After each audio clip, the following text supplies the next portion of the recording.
we will demonstrate how the proper procedure of disassembling and assembling a computer system unit while observing safety protocols and using appropriate tools.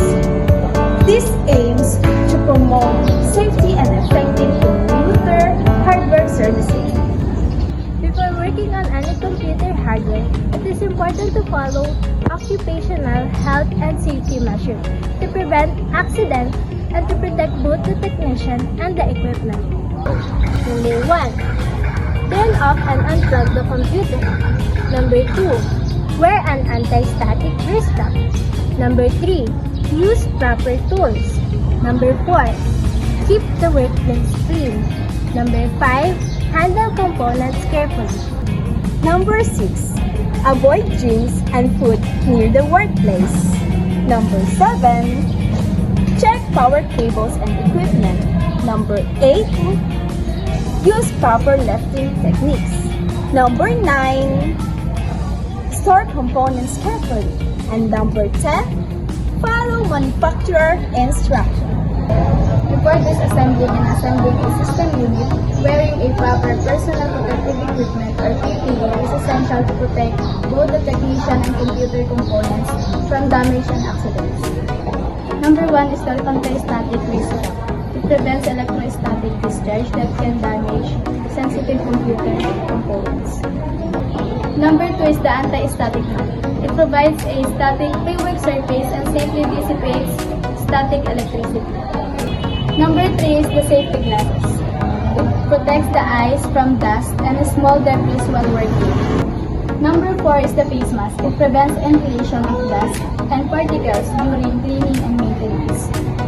Number 5 is the gloves. It protects the hands from dirt, sharp edges, and accidental contact with components.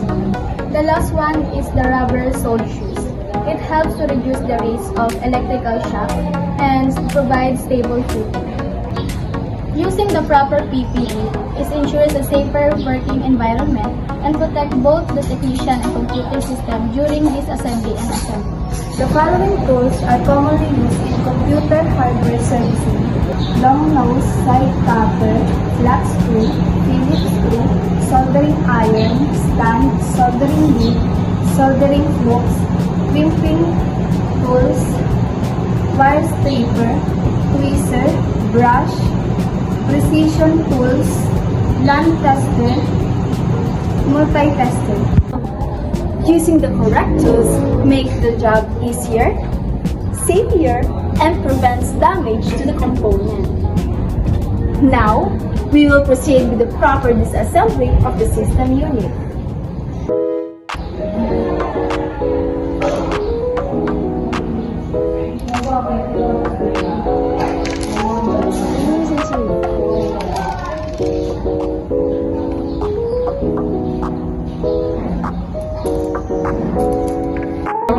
First, we must remove the cover.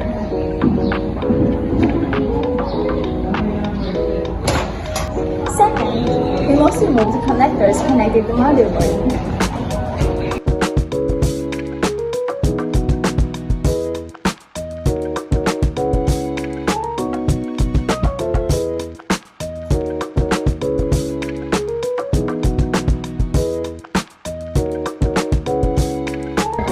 Third, we must unscrew the screw in the power supply.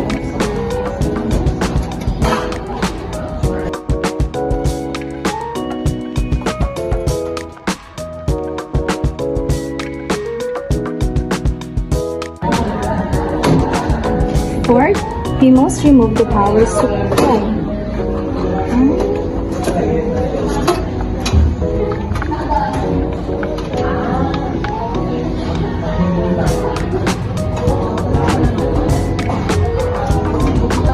Now, we must remove the memory module and the SATA cable.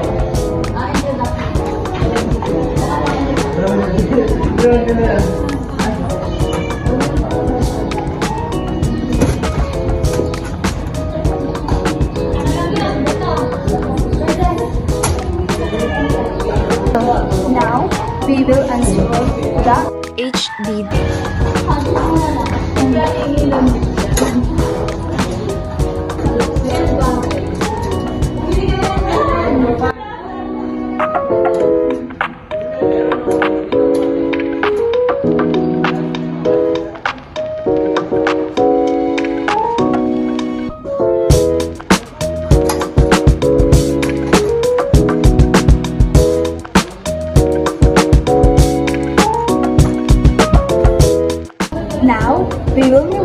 the front panel cable.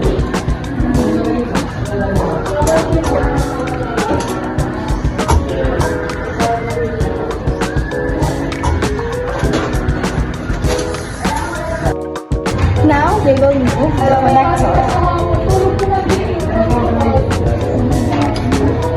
And we will remove the CPU fan.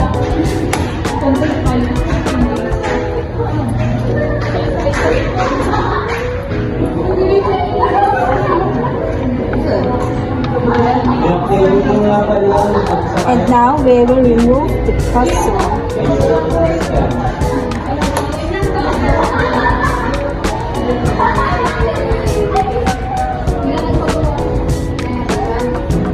And lastly, we will remove the motherboard.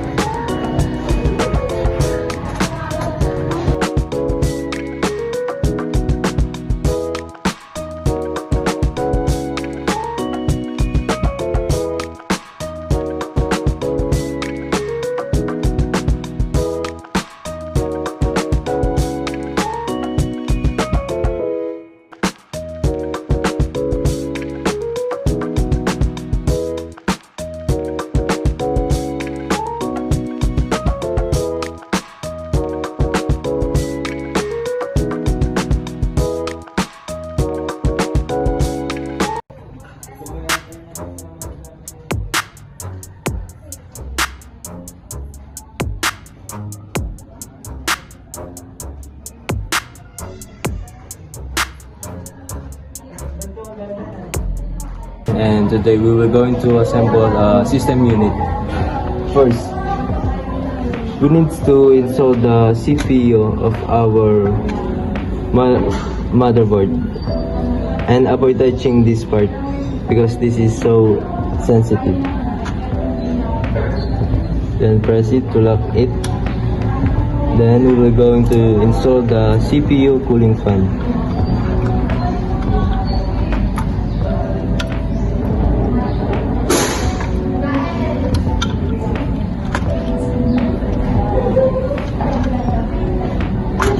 After that, we are going to install the RAM to its module.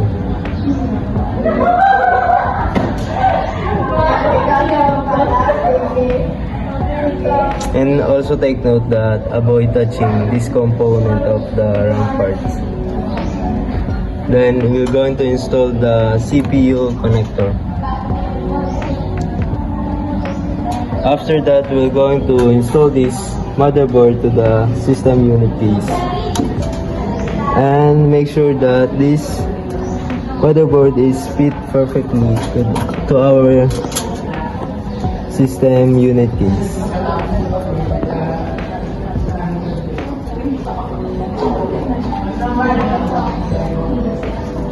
After that, we are going to screw everything .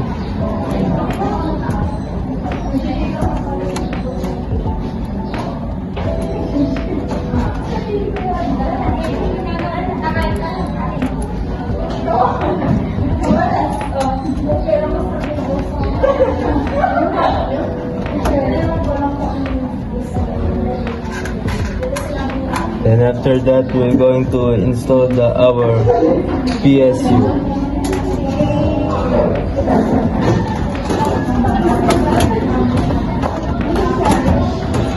Let's screw it first.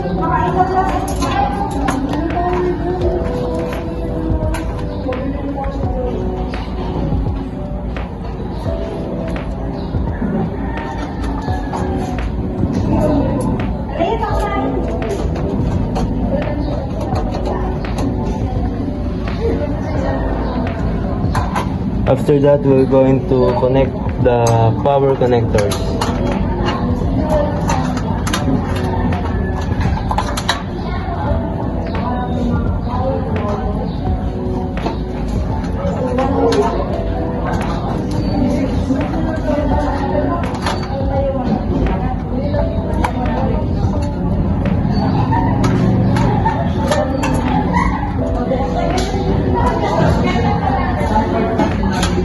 After that, we're going to install our HDD or hard Please drive.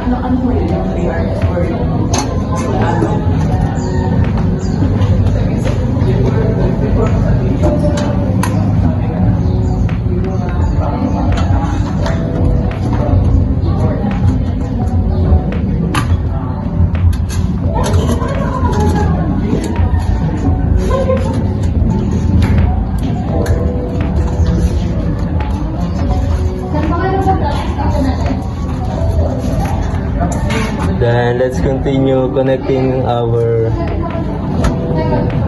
power connectors through the HDD. Then next is the STATA cable.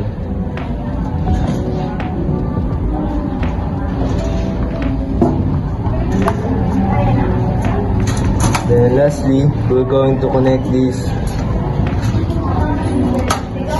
front panel connectors. First, the first control panel connector, USB.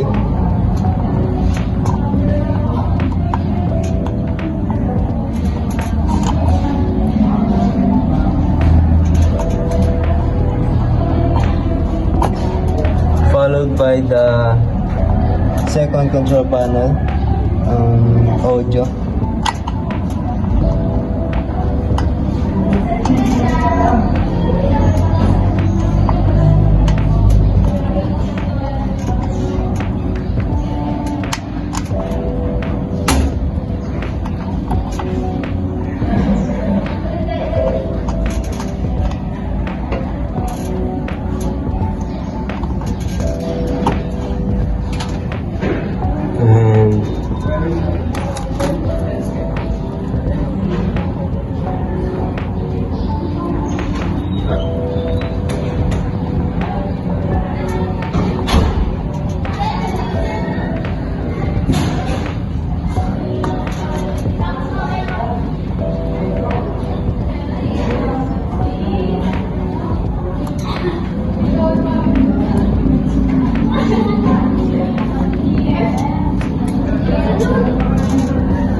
After that, we are done. Then we're going to close the system unit.